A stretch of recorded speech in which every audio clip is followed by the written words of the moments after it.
com a proteção de Deus, eu declaro aberta a sessão de hoje. Temos aí as boas-vindas ao desembargador Glauber, que já está conosco, em substituição à desembargadora Zeneide. Durante a sessão, o desembargador Amaury também comparecerá, que está convocado para julgar. O desembargador, por favor, pela ordem, antes de Vossa Excelência começar, eu quero dizer que o processo número 189 da pauta anterior não vai estar em mesa. Tá, qual é o número, desembargadora? 189. Eu acho que o advogado ainda não está na sala.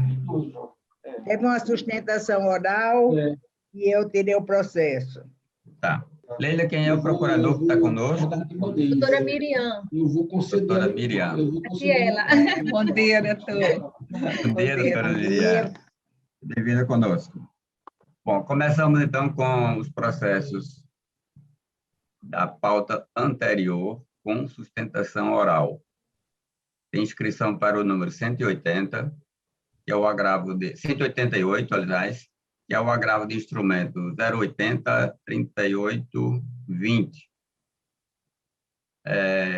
E a Issa Luana Cabral Dias Leal e outros.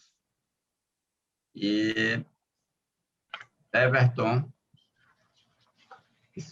Spargoli da Silva e outros. Relatoria desembargadora Judite. O advogado se encontra presente para sustentar. Não respondeu, desembargadora, então não, o advogado não está presente. 188.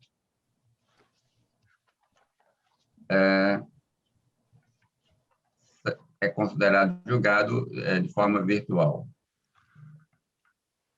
O processo seguinte é o 190. 190 é a apelação 0800-170-17. Unimed Natal, Vital Maria Melo de Amorim. Bom dia, doutor. Eu estou aqui para sustentar pela Unimed. Pela Unimed. Deixa eu ver, porque temos aqui, doutora, suspensão do desembargador Vigílio e impedimento da desembargadora Zeneide. Desembargador Glauber, Vossa Excelência está substituindo a desembargadora Zeneide. Sim. Então, pode participar desse julgamento, correto? Com certeza. Doutora Angélica, por gentileza, pode iniciar a sua sustentação, tem até 15 minutos. Bom dia a todos. De imediato, o caso em tela versa sobre um pedido da autora para que a Unimed custeasse uma cirurgia para troca de válvula aórtica pelo método TAV, que é um método minimamente invasivo. O nosso contrato firmado com a autora, agora apelada, ele garante essa cirurgia, essa troca da válvula aórtica pelo método convencional de cirurgia, que é o método de peito aberto.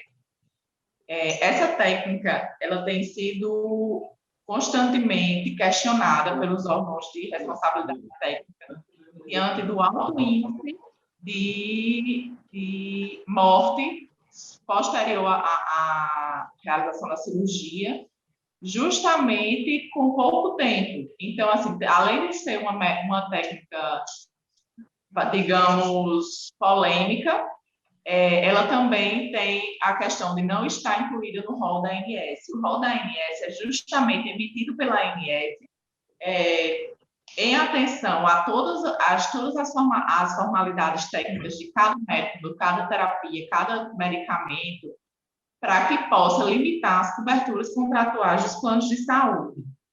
Essas limitações contratuais são expressas nos nossos termos contratuais. Então, a autora já tinha conhecimento quando contratou o nosso plano de saúde. Nós nos limitamos a repetir nossos termos contratuais, os termos da lei federal, e que justamente autoriza que a ANS seja responsável por regular essas limitações contratuais.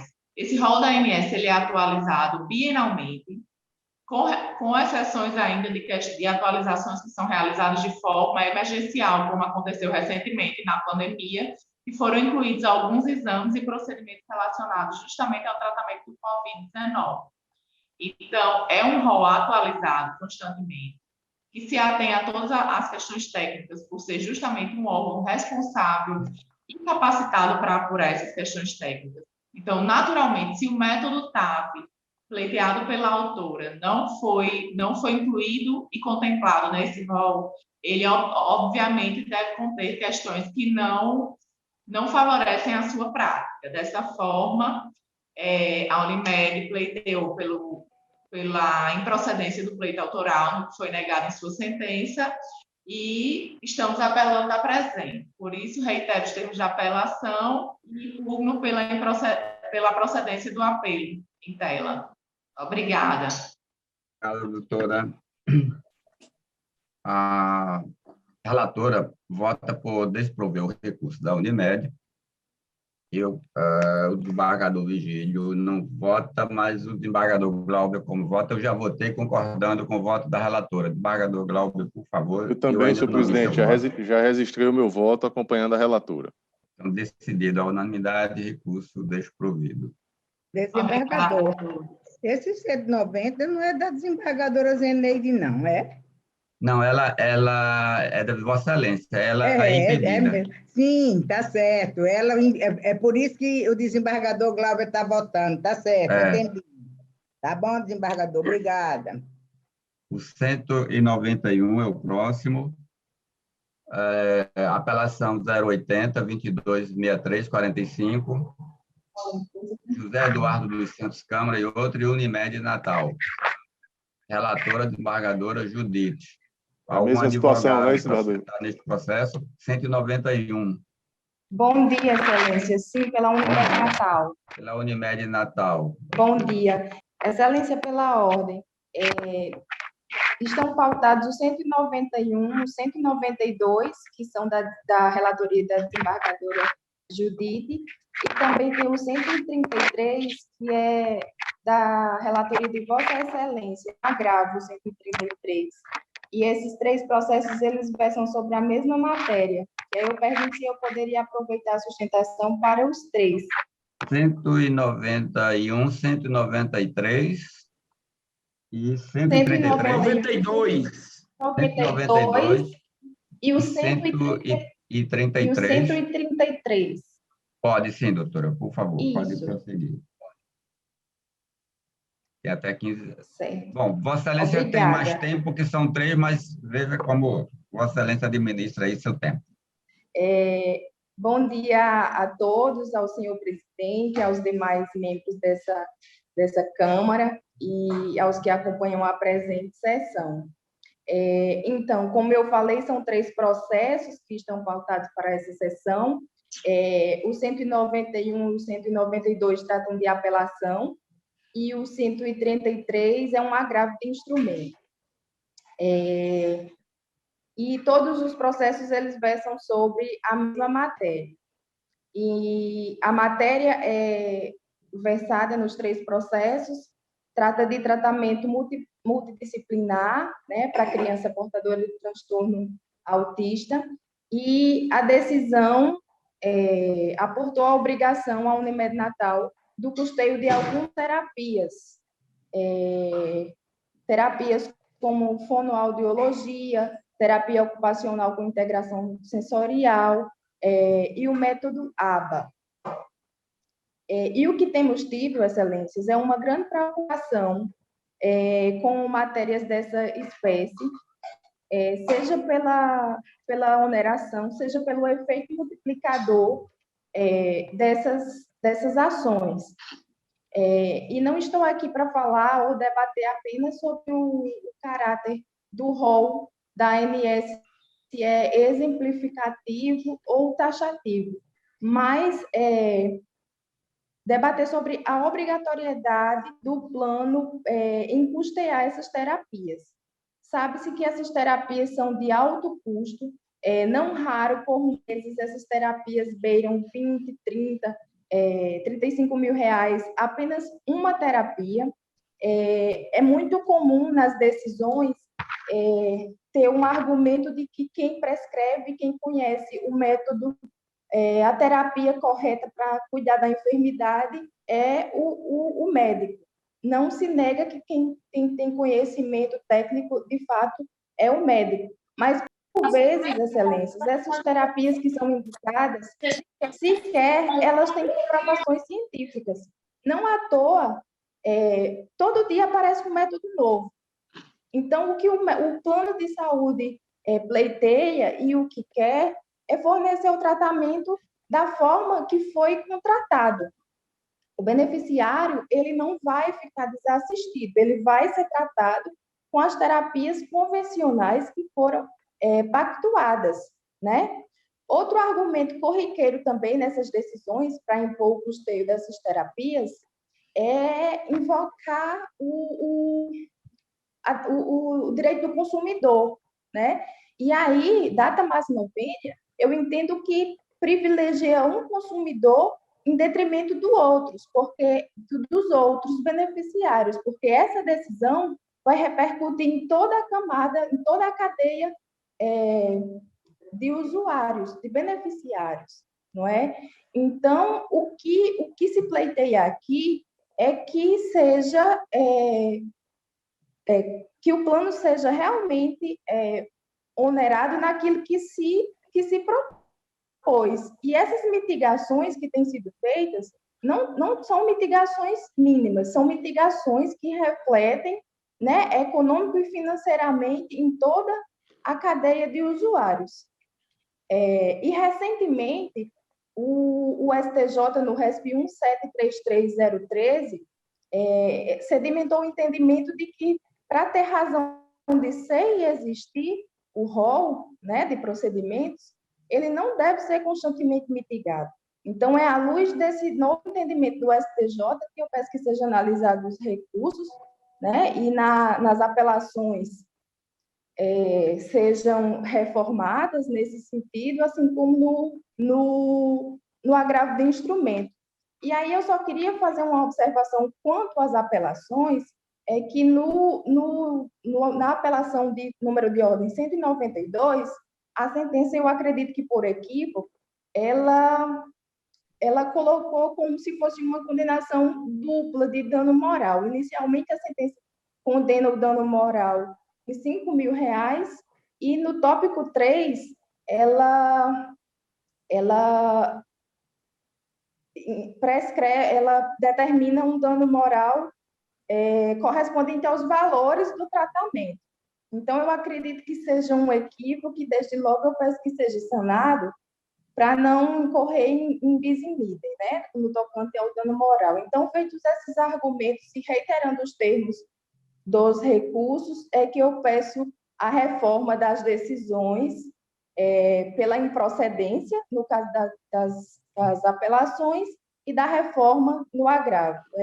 É o que se requer no momento, excelências, e agradeço a oportunidade. Doutor Wanderluz, quero dizer que, em sessão anterior, nós discutimos e debatemos, e eu destaquei que nós estamos a analisar algumas dessas terapias que não têm comprovação científica. Não é a questão do rol, esse rol já foi muito debatido, nós não temos a intenção de mudar a jurisprudência no momento. Mas, como Vossa Excelência afirmou agora, que a cada dia surge um método novo, o que nós pensamos é levar em consideração, entre as terapias prescritas pelo médico, quais a que têm comprovação de efeito terapêutico científico. Aquelas que não tiver, nós possivelmente não deferiremos, não manteremos caso a decisão defira. Nas demais, aí também nós não temos conhecimento para dizer que o método está certo, aquele médico está correto, o outro não está, e nossa análise será nessa direção. Pelo menos, penso eu que farei isso nos processos em que for relator. E no debate, eu percebi que os demais integrantes da Câmara ficaram interessados em analisar esse aspecto, possivelmente irão analisar para definir também essa forma de julgar pela segunda vez. Você não relatou, não. Eu sou o relator de um dos processos. Judite, Vossa Excelência já está votando? Não, eu sou relator de um dos processos. Ela está fazendo a sustentação em 3 a mesma matéria. Ela está fazendo, o julgamento é conjunto, tem 3 processos. Então, eu sou relator de um e vou passar a palavra para a desembargadora Judite, que é relatora de 2. Estou com a palavra? Sim. Pronto, não, eu achei muito interessante essa observação de Vossa Excelência e acho que isso é o que nós iremos fazer. Agora, para tranquilizar a advogada, nesse meu processo número 191, está sendo fixado em R$5.000 os danos morais. No 191 está dessa forma. Não está como ela disse que a juíza colocou os danos morais no mesmo valor do tratamento. Está tudo fixado aqui. Agora, o tratamento está mantido e sendo ressarcido somente aquelas sessões que já foram feitas antes. Então, o julgamento Eu estou desprovendo o recurso. Tá. No 191, 192, são as apelações de relatoria do desembargador Judite. O julgamento é pelo desprovimento do recurso. E no 133, que sou o relator, é o agravo de instrumento. Neste, eu também estou negando o provimento ao agravo de instrumento. Desembargador Glauber, eu vou perguntar mais que Vossa Excelência já votou, apenas o sistema ainda não atualizou para mim. Isso, senhor presidente. Já registrei o voto aqui, acompanhando a desembargadora Judite nos 2 processos, 191 e 192, e também Vossa Excelência no 133. E a preocupação da advogada, do 192, na verdade, a desembargadora Judite também está no mesmo sentido, do 191. Tá. R$5.000 de danos morais. Muito obrigado, desembargador Glauber. Decidido a unanimidade. O próximo processo é o 193, que é a apelação 082, 57, 71, 54, entre partes Estrelão Comércio e Representação Limitada e Banco do Brasil S.A., ainda da relatoria da desembargadora Judite. Algum advogado para sustentar neste processo? Nenhum advogado presente, julgamento virtual.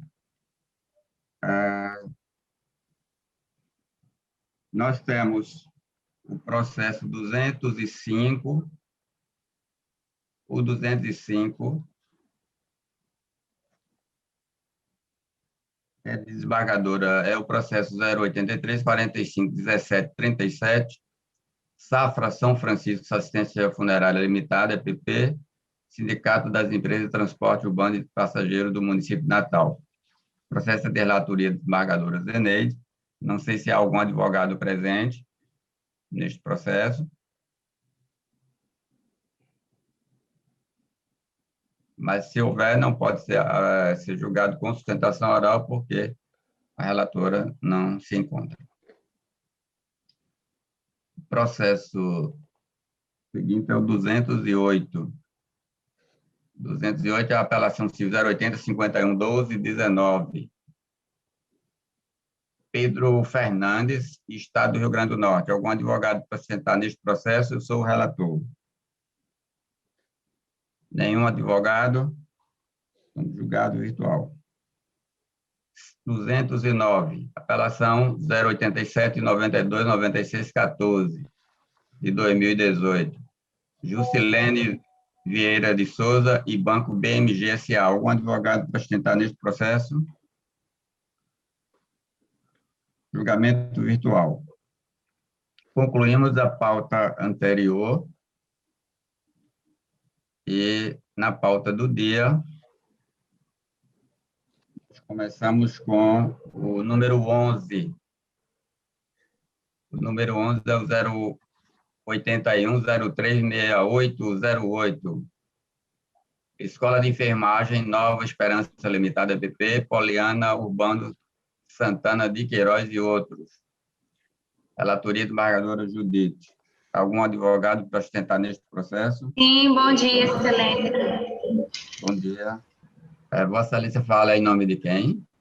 Falo em nome dos agravados, Poliana Urbano Santana de Urbano Queiroz de Ouro. Isso, exato. Vossa Excelência tem até 15 minutos, por favor. Tá, ok. Bom dia a todos, bom dia, nobre relatora, doutora Judite. O caso aqui, nós tratamos de uma análise de cognição sumária, obviamente, um agravo de instrumento, e então tratamos da probabilidade do direito dos agravados, ou do agravante, com relação à redução do valor das mensalidades em razão da alteração da modalidade de ensino de presencial para a modalidade de ensino virtual, em razão da suspensão, né, das atividades práticas determinadas aí para frear o contágio do vírus da Covid. A decisão agravada, ela se base, apesar de ser a nível de cognição sumária, a decisão agravada se baseou em provas claras que estão nos autos, acerca da alteração substancial do contrato e da onerosidade excessiva que atingiu o consumidor. Em primeiro lugar, esses alunos, esses agravados, contrataram um serviço presencial de educação da graduação de medicina. Tratamos aqui do curso de medicina, não tratamos de outro curso em que a qualidade do ensino virtual não vai interferir na formação dos alunos. E apesar de terem contratado um ensino presencial, esses alunos estão recebendo um ensino virtual, em que não há aulas práticas, não há nenhuma atividade presencial. Há um ano, esses alunos não estão recebendo nenhuma atividade presencial. E ficou demonstrado esse ponto acerca da alteração substancial do contrato. Acredito que isso é irrefutável e que todos aqui concordam que ocorreu essa alteração substancial no contrato. O segundo ponto que restou demonstrado já na petição inicial e continua sendo demonstrado ao longo do processo, porque o processo já está bem avançado nesse caso, é a questão da onerosidade excessiva que atingiu o consumidor nesse caso. O consumidor contratou um serviço muito mais caro do que anterior e não recebeu um abatimento proporcional no preço nessa questão. Além do serviço ser mais barato para o consumidor, aliás, porque o serviço que ele está recebendo ser um serviço mais barato, é um serviço mais barato para o fornecedor. Em qualquer pesquisa, em qualquer rápida análise, em qualquer universidade, é possível perceber que o mesmo curso, se for à distância, ele é aproximadamente 50% mais barato do que o curso presencial. E isso decorre de 3 fatores, grandes fatores. O primeiro fator é em decorrência da ausência de custos para a manutenção física desses alunos dentro da instituição. Então, todos esses custos são zerados. Não há gasto com água, com energia, com internet, com insumos laboratoriais, com material de expediente. Nada disso é gasto pela instituição de ensino. O segundo ponto é a redução da folha de salário. É inegável que quando o ensino passa a ser virtual, o pessoal administrativo é reduzido, não há atendimento presencial dentro da universidade e o corpo docente também é reduzido. Primeiro, porque um professor poderia dar aula física para uma sala de 30, 40 alunos. Na metodologia virtual, esse mesmo professor dá aula para 100, 200 alunos, o que inviabiliza, inclusive, o bom andamento da aula, porque não é possível um aluno tirar dúvida dessa forma. A título de exemplo, nesse caso, há prova nos autos, Excelência, sobre o que eu estou falando. Nesse caso, a disciplina de ISEC desses alunos possuía 4 professores antes da pandemia, hoje possui apenas 1, ou seja, o custo foi reduzido a 1/4 do que era. Todos os fatos que presumem essa redução do custo da instituição de ensino, eles foram provados, todos os fatos. A única coisa que não cabe aos agravados provar é o número, a quantidade de redução. As planilhas de custo da instituição de ensino, cabe a ela apresentar. O ônus da prova é da instituição de ensino. Isso é muito claro nesse caso, porque há verossimilhança das alegações dos consumidores e há hipossuficiência técnica nesse caso. E um único documento conseguiria esclarecer a situação, conseguiria acabar com qualquer discussão sobre o caso, que é a planilha do Decreto 3274 de 99. Essa planilha é de exibição obrigatória pela Lei 9.870, de que todas as instituições de ensino apresentem essa planilha aos seus alunos 45 dias antes da data da matrícula. Pergunto a Vossas Excelências, em algum momento essa instituição apresentou essa planilha? Até o momento, não. Nunca nenhum aluno teve acesso a essa planilha. Nos autos, os agravante, né, a instituição de ensino não apresentou nenhum documento acerca dos seus custos, apesar da decisão que suspendeu os efeitos da decisão de primeiro grau, relatar sobre uma tabela que, em tese, teria sido apresentada. Realmente consta uma tabela no agravo, na página 21 do agravo. Peço até que, se Vossa Excelência estiverem com os autos abertos, que visualizem essa tabela. Uma tabela que tem 4 colunas, que vai do período de janeiro a maio de 2020. Essa tabela foi apresentada em novembro, dia 23 de novembro, nos autos. Ou seja, o segundo semestre todo de 2020 é uma lacuna. E, além disso, essa tabela está na página 21 do agravo, e ela faz menção ao documento 11, anexo ao agravo também, que consta uma tabela absolutamente diferente, com números completamente diferentes. Uma tem valores globais de aproximadamente 1 milhão, a outra de 7 milhões, ou seja, ao menos um dos documentos é falso.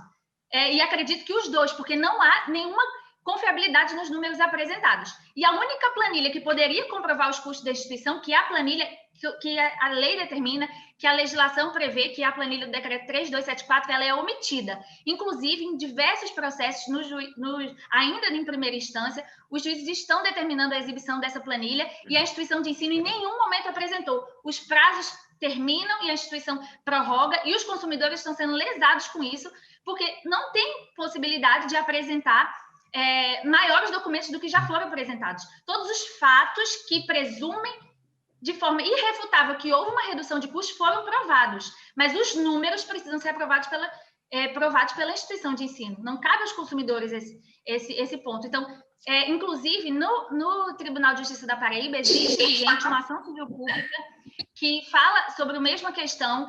Foi deferido lá uma liminar que reduziu a mensalidade de todos os alunos da instituição, inclusive a filial da Facene, que é a agravante nesse caso, reduziu a mensalidade de todos os alunos da instituição de João Pessoa em 25%, e optou por não apresentar a planilha de custos, ou seja, preferiu perder 1/4 da sua renda, da sua receita, do que apresentar essa planilha de custos, porque sabe que os valores ali retratados vão ser muito superiores a isso, vão demonstrar uma redução muito superior a 25%. O desembargador, inclusive, relatou desse caso lá no Tribunal de Justiça da Paraíba, do desembargador Luiz Silvio, foi muito claro na decisão, falou sobre essa planilha que deveria ser apresentada e não foi apresentada, e no caso dos autos, a situação se repete, mas os agravados que estavam com uma decisão liminar, que estavam conseguindo usufruir disso, que estavam conseguindo arcar com o custo do ensino superior de medicina, que é um custo alto, nesse momento estão desamparados e não estão conseguindo manter os pagamentos em dia, e estão sofrendo novamente com essa segunda onda da Covid, que fechou os comércios e que está impossibilitando as famílias de arcarem com esses custos que estão contribuindo para o enriquecimento ilícito da instituição de ensino, que prefere se manter inerte, omissa, não apresentar os documentos, porque sabe que vai ser beneficiada dessa forma. Então, o que eu tinha para esclarecer são esses pontos. Acredito, inclusive, que a Câmara tem algum posicionamento sobre isso. Estou tentando, de alguma forma, jogar luz sobre o fato, e peço que Vossas Excelências neguem provimento ao agravo e restabeleçam a decisão de primeira instância. Obrigada pela atenção e bom dia. Bom dia, obrigada, doutora. Desembargador, eu, em primeiro lugar, eu quero louvar a sustentação oral da advogada, brilhante. Agora, quero dizer o seguinte, que dos próprios fatos expostos, eu entendo que precisa realmente serem melhor esclarecidos. Se trata de um agravo. Então, eu acho que melhormente, depois de uma instrução, vai se dar uma decisão mais concreta. Além do mais, não vamos dizer que é irreversível, que traz um dano muito urgente, porque isso poderá ser revertido, se no final a decisão for favorável à instituição ou desfavorável à instituição de ensino.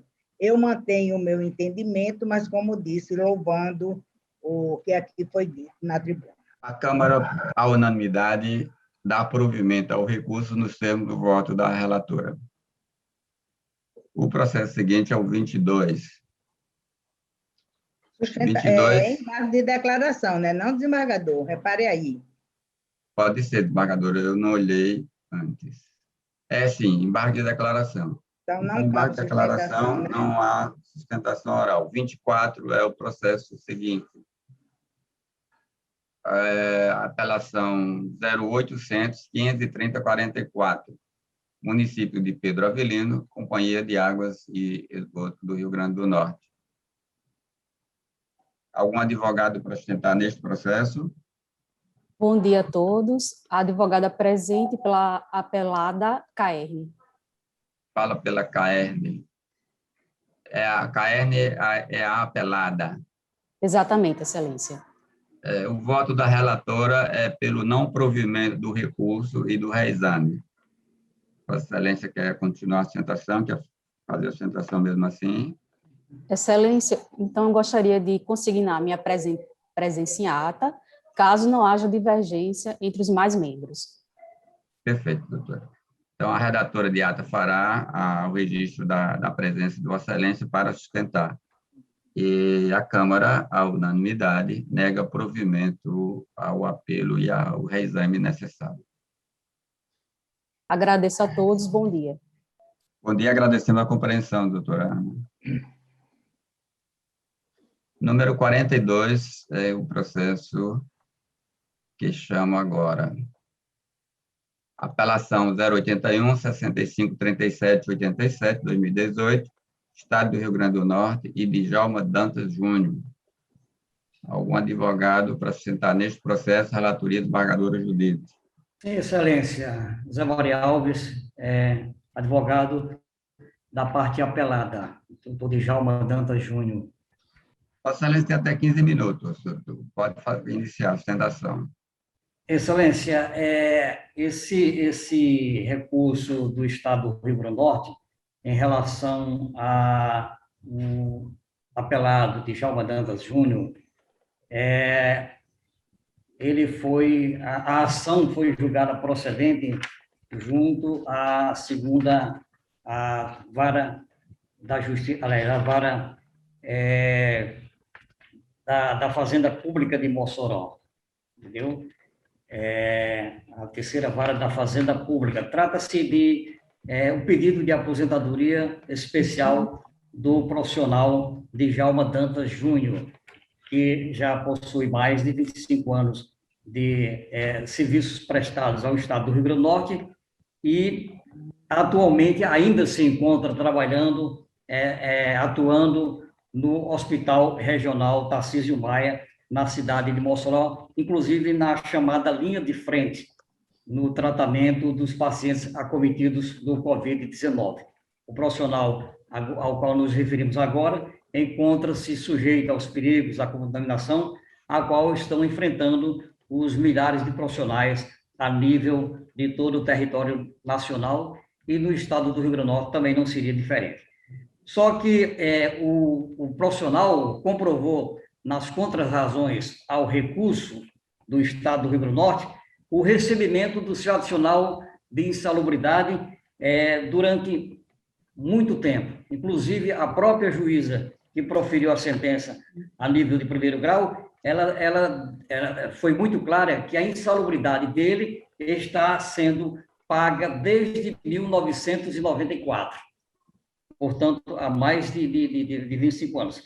E o laudo técnico, que o Estado afirma que, para a percepção do adicional de insalubridade, somente seria possível mediante a exibição do laudo técnico do ambiente de insalubre. E nós sabemos, e são inúmeras as decisões desta Corte, no sentido de que o laudo técnico não há necessidade, mas a própria prova, através do Código, inicialmente 113, antigamente até o ano de 2000, e posteriormente do Código ou rubrica 47, o adicional de insalubridade, que foi colocado em todos os contra-cheques, em todas as fichas financeiras, o Estado reconhecendo desta maneira que o apelado estava realmente, aliás, está em ambiente insalubre, significando dizer que ele tem direito à aposentadoria especial. O próprio Estado, que colocou no seu contra-cheque as rúbricas 113, como dissemos, até o ano de 2000, até dezembro de 2000, e a partir de 2001, colocando a rúbrica 47, significando dizer que ele estava com o adicional de salubridade no seu contra-cheque, não havendo necessidade do próprio laudo técnico, que não seria necessário neste caso. O apelado também, a sua data de nomeação foi 8 de março de 1996, apesar de ele já estar em ambiente insalubre desde 1994, conforme diz a própria juíza da terceira vara da Fazenda Pública da comarca de Mossoró. E está exatamente com o seu tempo de serviço. O seu tempo de serviço é em ambiente insalubre, e, por isso, nós requeremos dessa autoridade que negue provimento ao recurso do Estado do Rio Grande do Norte e mantenha a decisão da juíza da terceira vara da Fazenda Pública da comarca de Mossoró. Obrigado, Excelência. Obrigado, doutora Maria. O voto da relatora é por reconhecer a ilegitimidade passiva do Estado do Rio Grande do Norte para conceder a aposentadoria, nos termos da Lei Complementar 308, artigo 95, que diz que o pedido de aposentadoria, em qualquer das modalidades, o IPERNIQ é legitimado para conceder. E assim ela declara extinto o processo sem resolução de mérito. Os demais julgadores concordam com ela e fica decidido à unanimidade. O processo seguinte é o 54. 54 é a apelação 085, 73, 85, 77 de 2017, de relatoria da desembargadora Judite, APEC, Sociedade Potiguar de Educação e Cultura Limitada e outros, de município de Natal. Algum advogado para sustentar neste processo? Sim, Excelência. Doutor Renato Lopes. Isso, exato. Vossa Excelência fala em nome de quem, doutor? Da apelante, APEC. Eu estou olhando porque tem também a apelação do município de Natal. Ficou prejudicado, Excelência. Dando provimento ao da PEC. Isso que eu estava olhando, mas Vossa Excelência foi mais rápido. Então, o voto da relatora é por prover o apelo da APEC e, por conseguinte, prover o do município. Se não houver divergência, Excelência, eu abro mão de sustentar também. Nós agradecemos a compreensão de Vossa Excelência.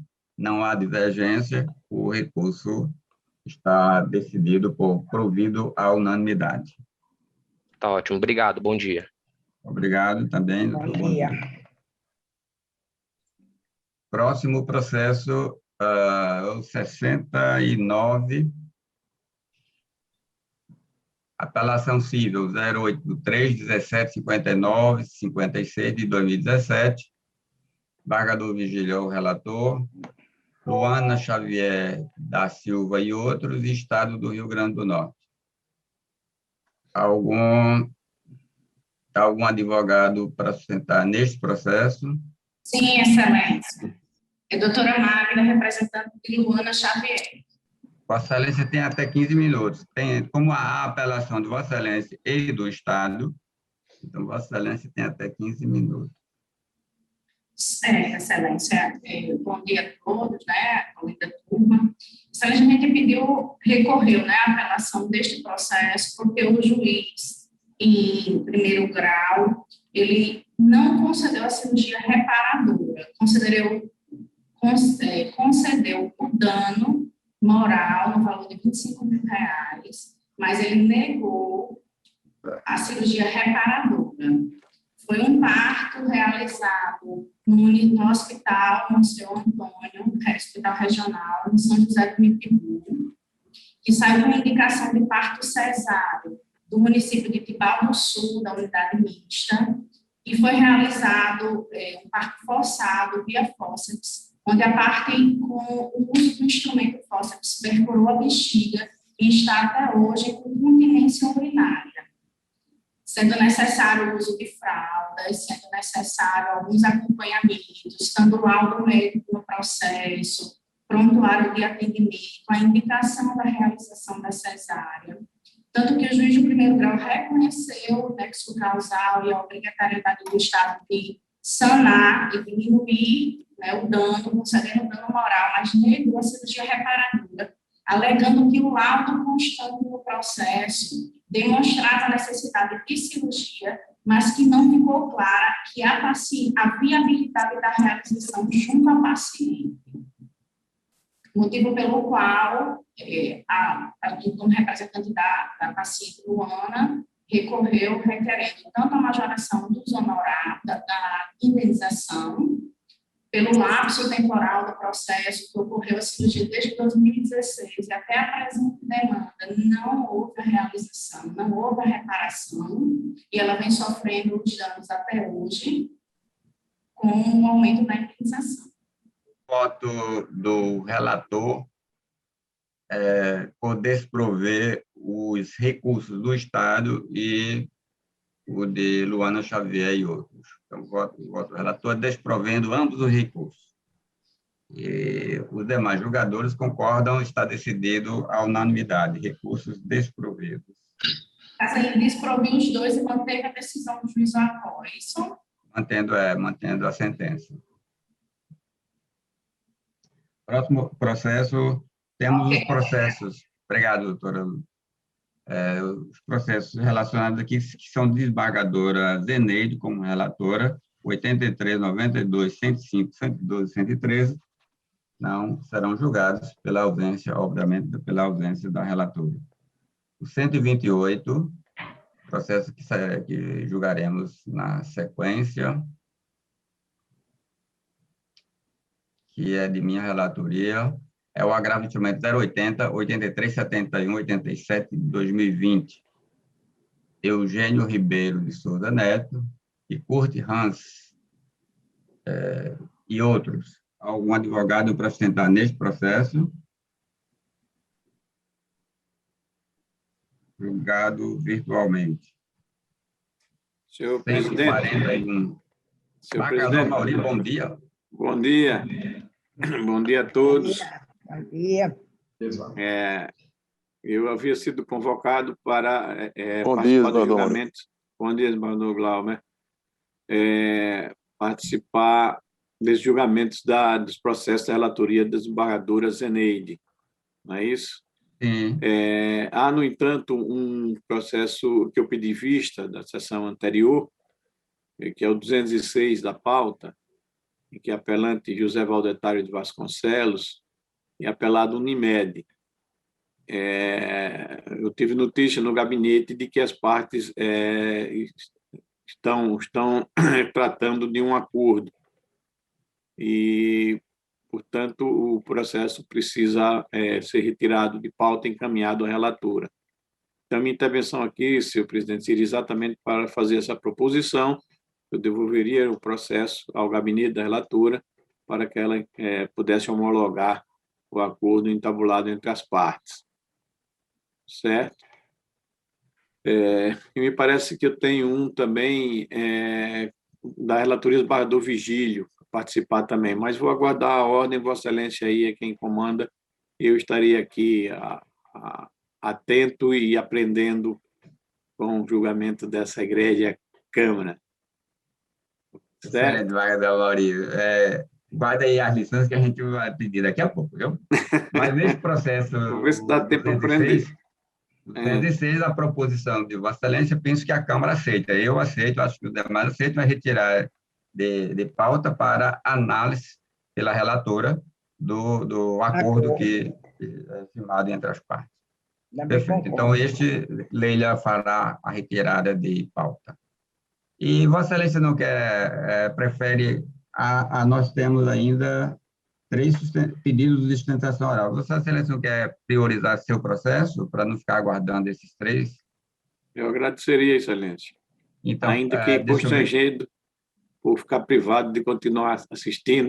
Vossa Excelência continua, profere o voto nos outros 3, não tem problema. Não tem problema. Desculpe, desembargador, eu não tenho o número do processo que Vossa Excelência participará com o desembargador Vigílio. O 195, Banco Bradesco, a apelação é 080 1135, isso.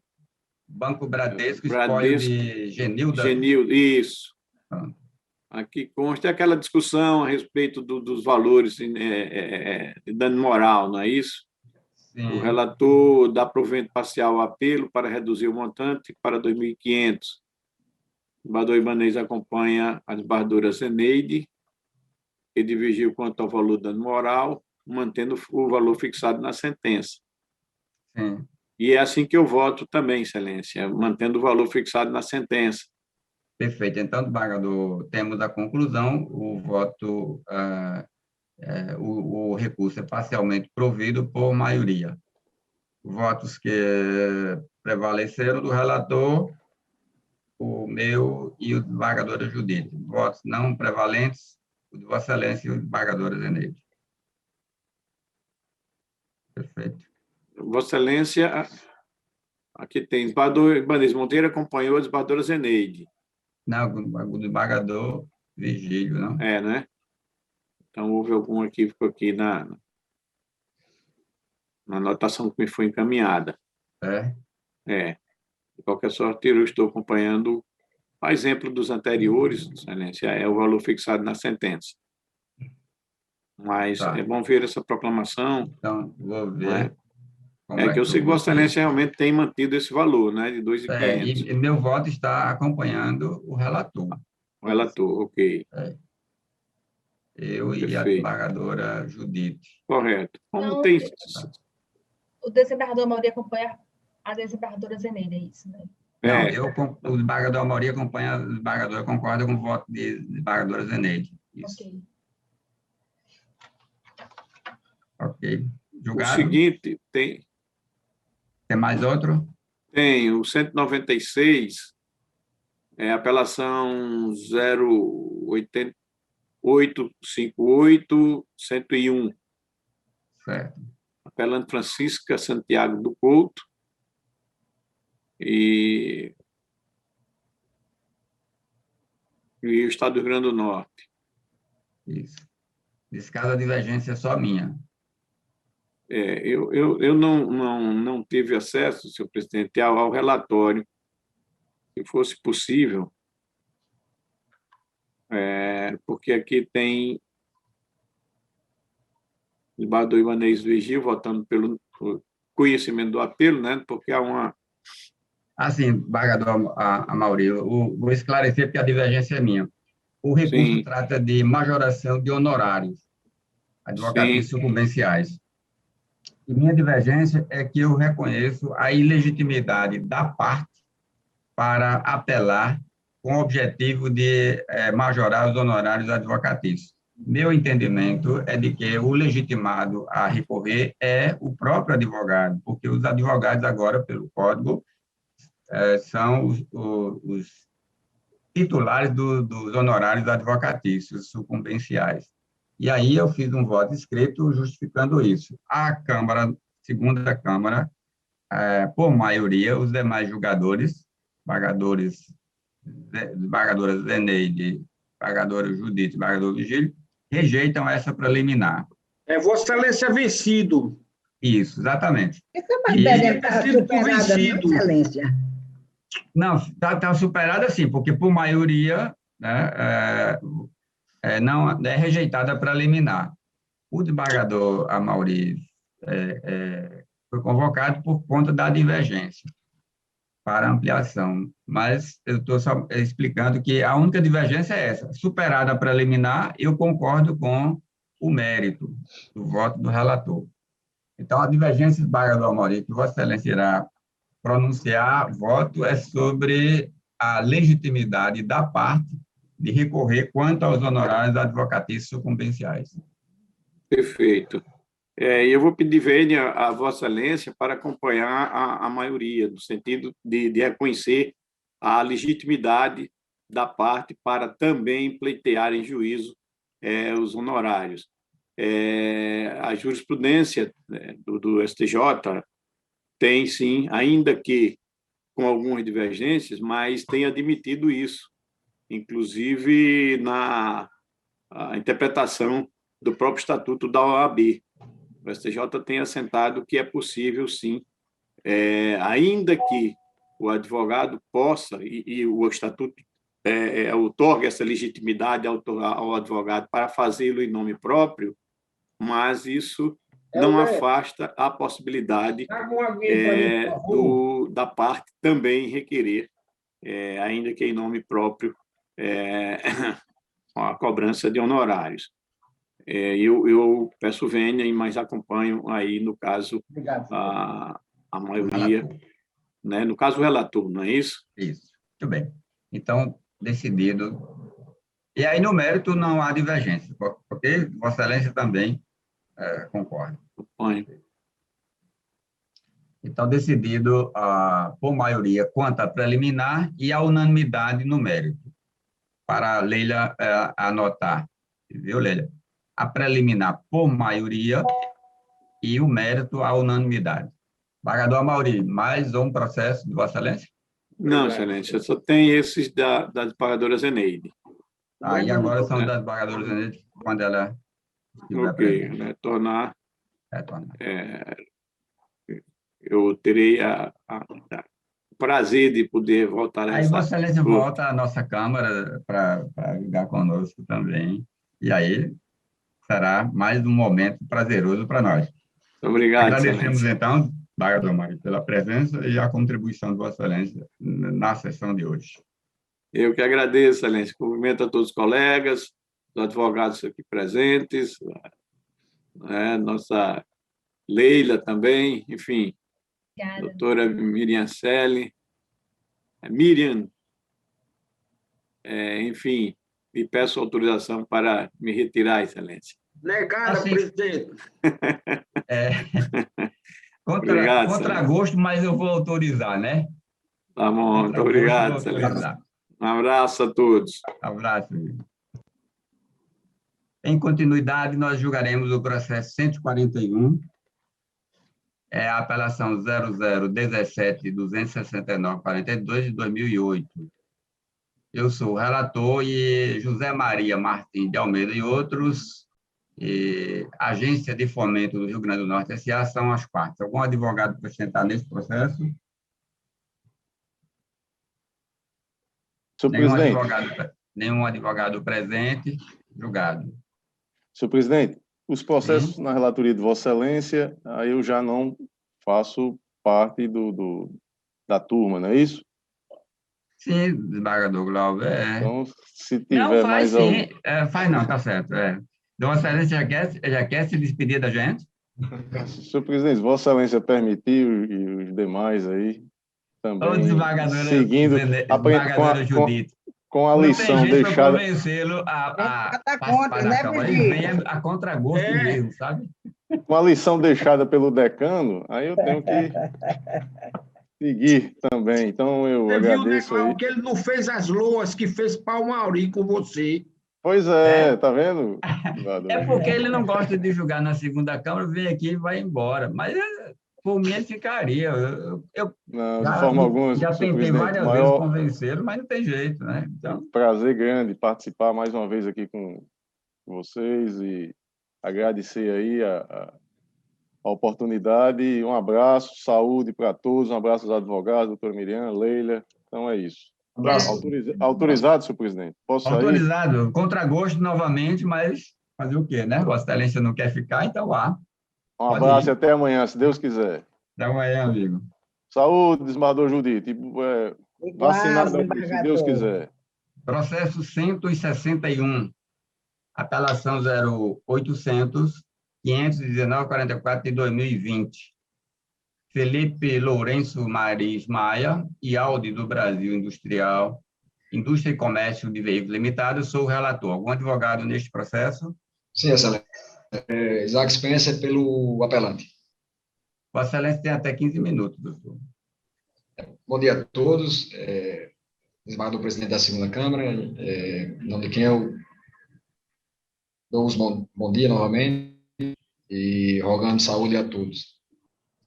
Desembargadores, nesse caso, como sempre pontuo nas colocações agora virtuais, não mais presenciais, eu vou ser bem objetivo nos pontos que eu queria destacar nesse processo propriamente dito. Ele trata de uma apelação civil impetrada em razão de uma decisão singular que negou o pedido de restituição do valor de um bem, de um veículo de marca Audi, um valor que é bastante elevado, em torno de R$1.000, um carro desse, que, apesar dele estar na garantia, que apenas com 6 meses de uso, ele, sem motivo aparente, ele iniciou um processo de incêndio do motor. O apelante, como foi dito na inicial, e sem qualquer controvérsia pela parte apelada, é um cliente assíduo da marca Audi, já tendo adquirido vários carros junto à fabricante desse carro. Infelizmente, por um problema ocorrido no veículo, infelizmente, ele veio a incendiar na parte do motor. Então, diante desse problema, e tendo em vista que o carro ainda estava na garantia de fábrica, esse foi levado à concessionária e pedido a substituição das peças viciadas em razão do fato do produto. Em decorrência do incêndio, algumas peças, como não podia ser diferente, foram dadas e necessárias a substituição. Então, a fábrica contratou uma perícia particular e, diante dessa perícia particular, foi constatado que não havia um defeito de fábrica aparente e que, nessa perícia, no local do incêndio, existia um material que foi decorrente do incêndio. Então, diante dessa perícia unilateral feita pela fábrica, o processo transcorre normalmente e com a devida impugnação quanto ao laudo, dele ter sido praticado de forma unilateral pela fábrica, sem a participação técnica do assistente do autor. Então, foi feita essa impugnação e o juiz, sabidamente, aprazou uma perícia judicial, agora sim, com todos os requisitos para a convicção do juiz sobre o tema e com a participação de assistentes técnicos por ambas as partes, né?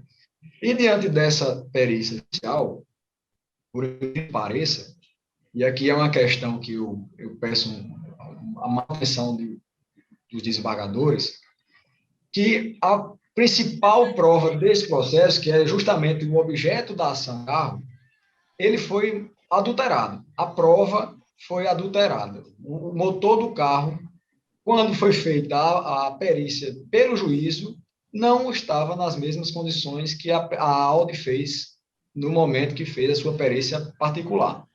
O perito do juízo deixou isso bastante claro no seu laudo, a informar, que aí eu peço vênia aqui para transcrever uma parte bem sucinta do laudo, que ele destaca o seguinte, aspas, assim ficou comprometida a análise deste material, para que pudéssemos afirmar com certeza qual era o tipo do material e se ele tinha a sua origem do próprio veículo ou se tratava de um material externo, que veio se depositar no cofre do motor do veículo. Eu fecho aspas. E, na sequência, ele afirma, categoricamente, que não há, com 100% de certeza, de se afirmar qual a razão do incêndio provocado no veículo. Então, diante dessa constatação e verificado que houve uma modificação, que ninguém se sabe ainda, se por culpa ou dolo de quem guardava o imóvel, que era o automóvel, perdão, que era a própria fábrica, essa prova foi viciada. E considerando-se só que é uma relação consumista, onde o ônus da prova foi invertido e, consequentemente, a obrigação processual da fábrica comprovar que o defeito não era do carro e o incêndio não foi provocado do carro, e sim por um agente externo, ficou comprometida essa prova. Então, não pode ser o autor, como consumidor de um veículo, comprado 0 quilômetro, com 6 meses de uso apenas, e com uma garantia de fábrica, ser prejudicado nesse sentido.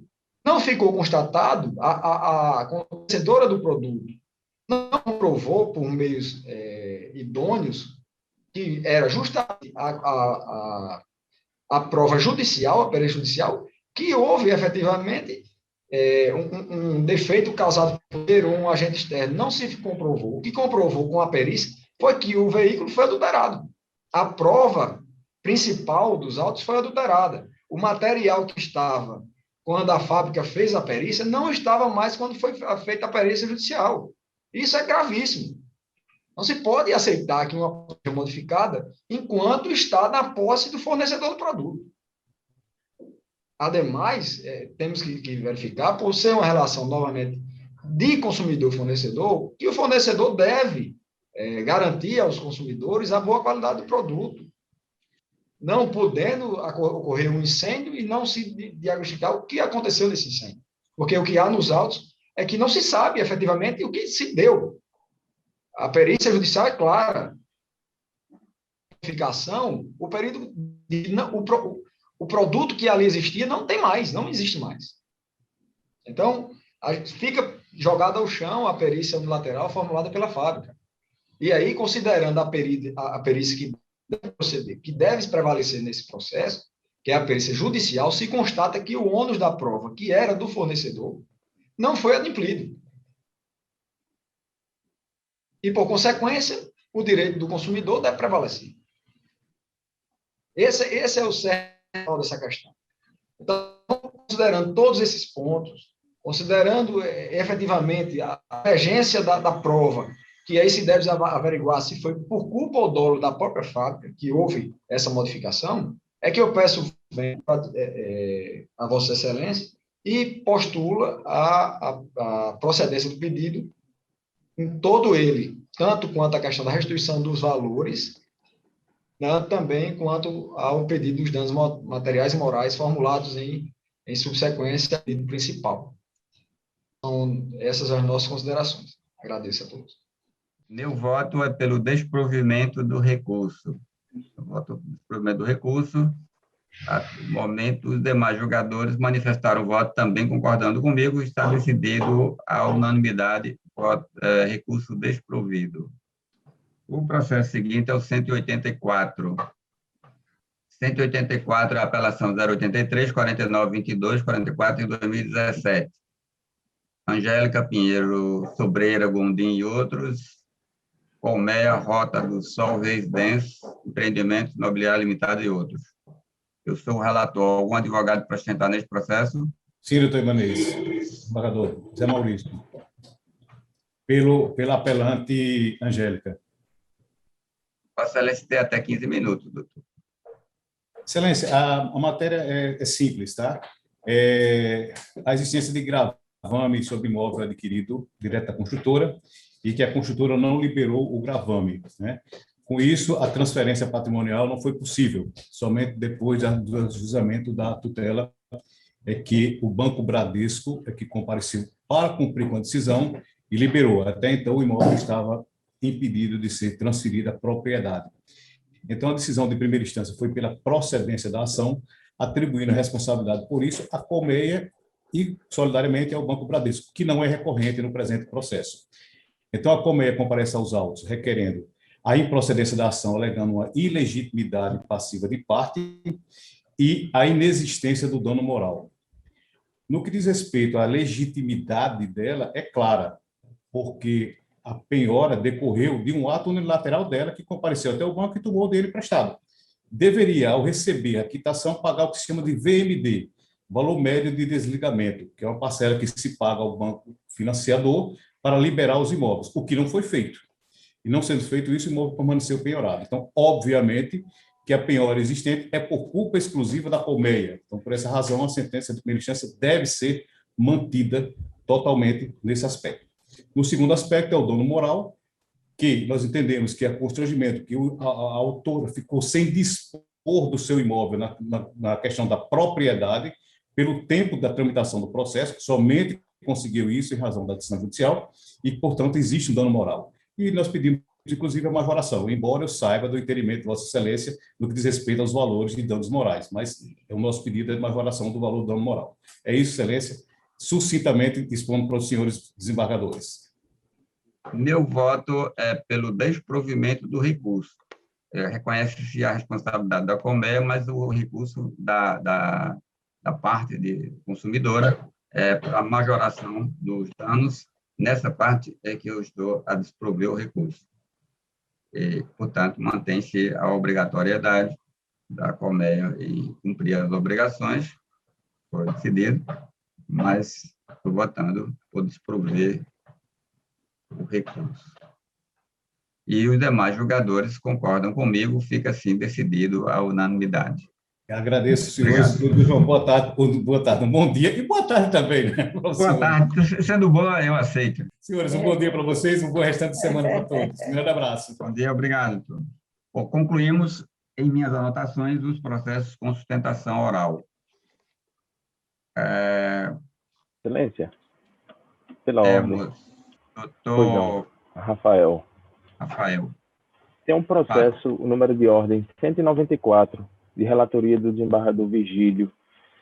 Já foi solicitada a sustentação oral? O 194 foi pedido vista pela desembargadora Zeneide, pela desembargadora Zeneide na sessão anterior. Como ela não está presente hoje, ela não pode trazer o processo para o julgamento, só quando ela estiver presente. Tudo bem, então. Agradeço pela atenção. Bom dia. Então, Rafael. Leila, o 162 tem suspeição do desembargador Vigílio. Precisa pedir o voto do desembargador Glauber. O desembargador Glauber já se ausentou. Mas ele vota do gabinete, desembargador Vigílio. Bom, então nós concluímos os julgamentos. O que ficar pendente de algum voto registrado será feito em gabinete. Alguma dúvida mais, será Leila entrará em contato para resolver. 48, desembargador. 48? Vai precisar do voto do senhor. Uma suspeição do desembargador Vigílio. Tá, perfeito. Pronto, qualquer coisa eu aviso ao senhor. A gente se comunica, muito bem. Então, concluída a sessão jurisdicional, passamos à sessão administrativa. Eu não tenho informação sobre homenagens, congratulações por aniversários. E nem também pêsames por alguém. Acho que eu vi notícia essa semana de óbito de alguns servidores do tribunal, em decorrência do Covid-19. Cristiane, o marido dela, não é? Então, nós lamentamos tudo isso. Queria propor, podemos registrar aí. Senhor presidente, se a desembargadora Judite já está propondo, faleceu uma funcionária lá da escola, Cristiane, e ontem, aliás, faleceu o esposo dela. Era um sargento do Corpo de Bombeiros aqui da nossa Polícia do Rio Grande do Norte. Então, eu queria, a desembargadora Judite aí já fez a referência, eu queria endossar também esse voto de pesar. Fica a proposição de Vossa Excelência, que é o presidente da SMARM, que é o diretor da SMARM, viu? Obrigado, desembargadora. Bom, os dois registros aprovados, a doutora Miriam também concorda, certamente, e, fora isso, eu não tenho nenhuma proposição a outro respeito. A desembargadora Judite tem a palavra. Também não, Excelência, só teria essa do desembargador Vigílio, viu? Tá. Desembargador Vigílio, mais alguma proposição? Não, senhor presidente, nada a propor. Tá bom. Então, agradecemos a todos, a doutora Miriam por estar conosco hoje. Eu que agradeço, Excelência. Bom dia para todos. Bom dia, encerramos a sessão com saúde e paz para todos nós.